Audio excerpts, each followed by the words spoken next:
How do you, as a business owner, control your costs? This is a big question. A lot of people make mistakes that impact their business so negatively when it comes to cost control.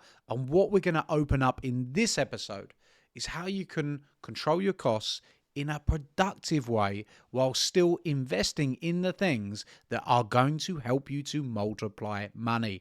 Let's jump in to this episode of Business Growth Secrets. Hey business owners, welcome back. This is a very, very, very important episode because we are going to be discussing cost control. And it's so difficult for many entrepreneurs to lean into some of the aspects that really help them in business. There are a lot of business owners that feel that they are afraid of numbers. And when their accountant or people start talking numbers around them, they start to get to a place where they get cloudy and their vision really starts to, get cloudy out there, and they don't have much clarity and they get lost. In fact, many people go into a mini meltdown when it comes to actually understanding numbers. And what we're going to talk about is some simple moves that you can make that can help you as a business owner at any stage. So you might be a startup, you might be right at the beginning, and we can give you some practical numbers that you can keep your eye on and keep your finger on the pulse to get you some better results. You might be growing and just feeling a little bit like that overwhelm is setting in. Perhaps you're asking yourself the question very often, where did all the money go? I've certainly been in that situation myself at times over the years. I think I asked myself that at the weekend, actually. Yeah, maybe there's a lot of people in different areas. Where did all the money go? Yeah. Right, because, understanding numbers is super important in business, and we're going to be talking about that too. And also scaling. When you're scaling and you're growing a really big enterprise, how do you keep your eye on the numbers? How do you keep your eye on costs? If somebody... I've had many mentors and coaches that have taught me over the years, having built 3 businesses that have got to 8 figures in revenue into the tens of millions of pounds. This is something I've got a lot of experience in. And we have a very special guest on Business Growth Secrets with us today with our marketing manager, Chris, backed by very, very popular demand. 10 new comments demanding Chris. They're demanding you, Chris. So many. They're coming in every hour. Thick and fast, right? Yeah, it's happening. His ego, he's getting out of control, right? It's getting difficult. He's telling Steve that he's not getting his seat back, and Andrea, they're all fighting over this seat. I never knew fame would be like this. Good stuff. So, what have we got, Chris? I know it's all about cost control today. Yeah, which so this is topic. This is another question from the community. Obviously, we like to answer the questions from the community. This is from our school group. You kind of summed it up. The crux of it is she's through the growth stage. She's starting to scale. Lots of money going out the door. She needs some help. She needs some ways to control costs when going through that growth phase and into the scale stage. So how can she do that? Yeah, let's open this one up. What I will say is if you're listening, you can go to our school group for free. That will be in the description, and you can post your questions there, or you can post them in the comments. And don't be somebody that sits there trying to deal with everything yourself. You've got an opportunity here to go and get some advice, get some guidance, and get your questions answered. So make sure you comment them or go over to the school group and ask them. This particular question, cost control. First of all, some big mistakes that people make when it comes to cost control and building their business out. Number one, they cut the wrong things. So they look at their costs, they get really panicked about all this money going out, and then because they don't have the sufficient information, they're cutting the wrong areas within their business. So a good example of that is one of the costs you shouldn't be cutting often is your marketing cost. Because your marketing cost is what's going to be bringing you in new leads and new inquiries, and it's going to be feeding your sales team when you're scaling your business. And literally, if you imagine your business as an engine, your marketing is the fuel that goes in the top that gets you running. All right, and we need that in order to get you driving that business forward. And many people make that big mistake. Instead, though, I'm going to give you some practical aspects of what you can do around marketing to understand it. Another cost that you shouldn't cut, and another cost that really should be cut, is specialist information and advice. A lot of people, one of the first things they do is they want, do I really need to get more specialist info and get more specialist advice or coaching or consulting or whatever it is? But it's often exactly what you need, especially when you're starting to feel like you're losing control. And if you are starting to lose control, you feel like you're starting to lose control, you need to go to your coaches, your consultants, your advisors, your senior leadership team, whoever it is that you strategize with, and start having the right type of conversation. Now, that's super important. How much has it costed you not having that conversation? Exactly. Yeah. And the way you look at advice, because people can't always constitute advice, but the best way to look at advice, let's say you have a consultant that you pay 50k a year. Let's say, for an example, seems like a lot of money out of your business, but you're scaling your business up. And that advice is going to help you go to £500,000 extra in revenue. You've got a 10x return. But a lot of people only measure the short term of what that advice is worth over the year. What's that advice worth over the next decade? Because if it's worth 500k a year, it could be worth 5 million over the next decade, and you cut the advice out and then you're left on your own. Business can be a lonely place. You're making mistakes. So don't cut marketing. Don't cut strategic advice is another super important element to make sure you don't cut. And then the third one not to cut is don't cut your sales teams. Now, I don't mean, let's say if your marketing isn't working, you don't just cut your marketing budget, you improve your marketing, but you still want to drive more leads into your business. If your salespeople aren't selling, it doesn't mean you don't cut that salesperson. You might have to replace a salesperson, but you replace it with somebody that can drive it. So you're always looking at marketing, sales, and advice as being good growth areas of the business. And then in terms of what costs can you cut, what you need to be looking at is one thing, a growing business. So let's say you've gone through a growth period. You've got a lot of suppliers, and there are financial levers that you can use. So there's a few things you can do, some very, very small things. As a business grows, one thing you can do quickly, which if you're at that stage, is you can put a sign-off process in place. So a sign-off process is an easy process. Let's say you're a small business, you've gone from £250,000, you're now doing 750,000 in revenue, you've gone through that phase. You probably then haven't got a sign-off process. The person paying the bills has probably always been paying the bills, and they just go and pay them and they don't question them anymore. You put a sign-off process in, now you've got what we call checks and balances. You've got somebody checking and balancing that payment and saying, actually, should we be paying that? Is that the right? He's like, okay, have we renegotiated this recently? Is there, have we looked at other suppliers? And you've now got a checking process which actually slows the cash out down. You want to slow cash out down. You want to stop cash flowing out fast. You want to keep it coming in fast, but you want to slow it going out down, right? So in that terminology, in that language is really important. So sign-off process is a nice, easy one for a business to start analysing its costs in a better way.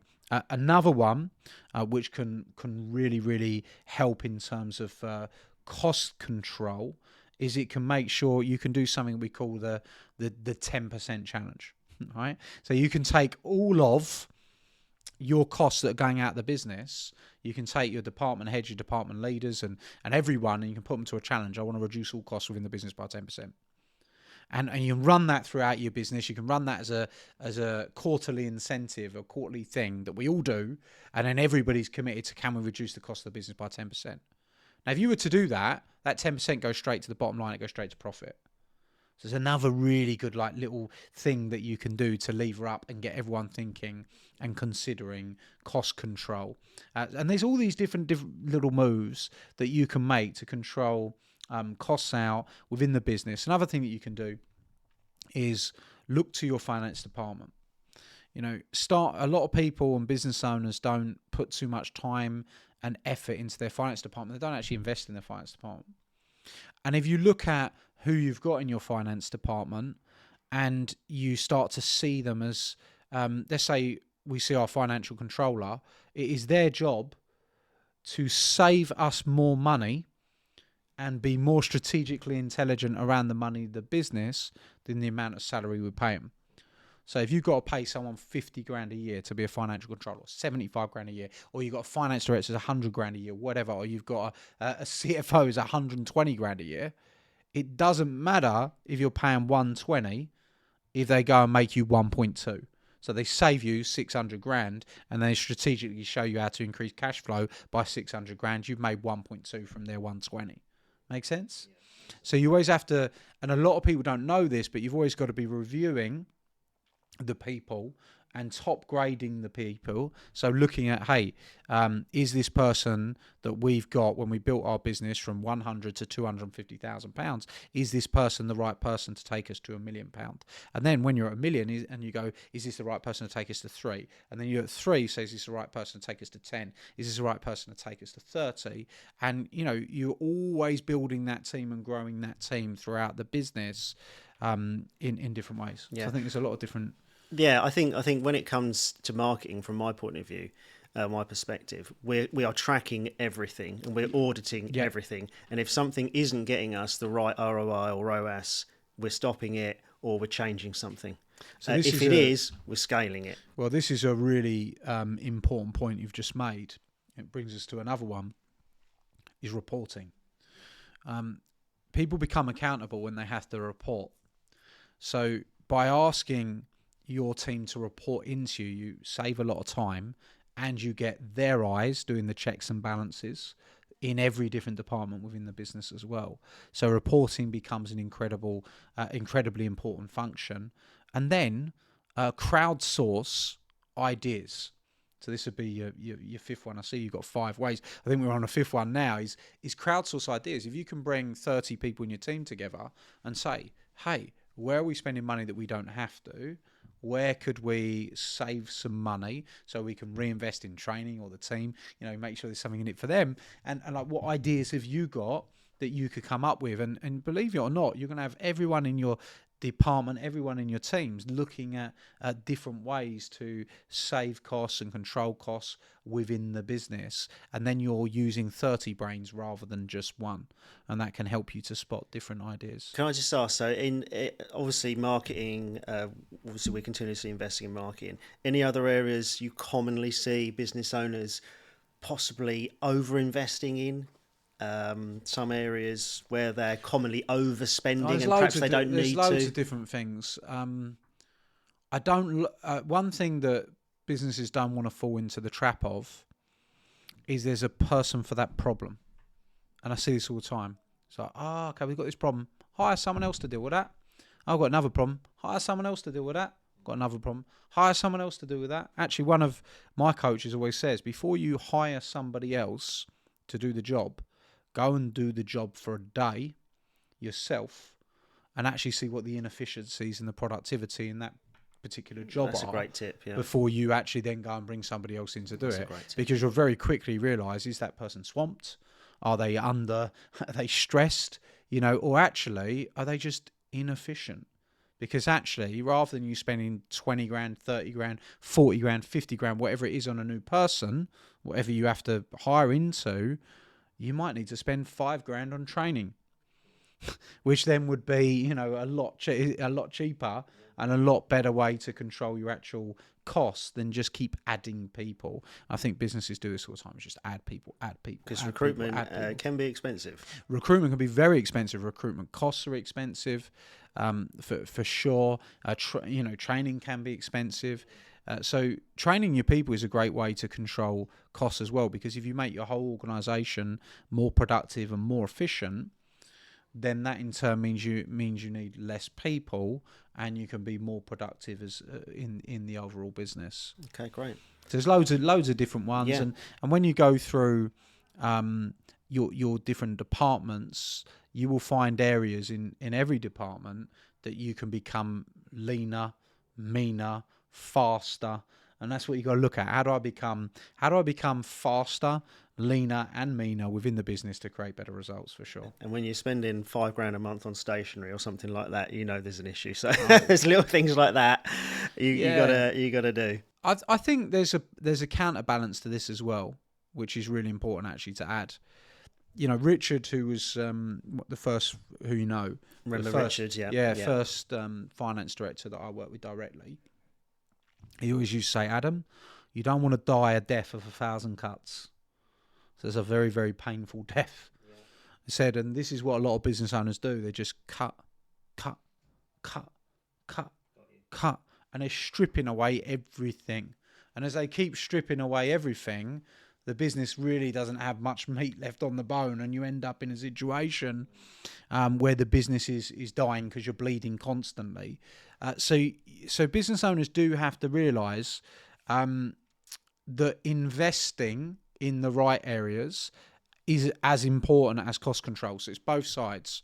So you have to ask yourself, how do I control my expenditure in a calm, measured way?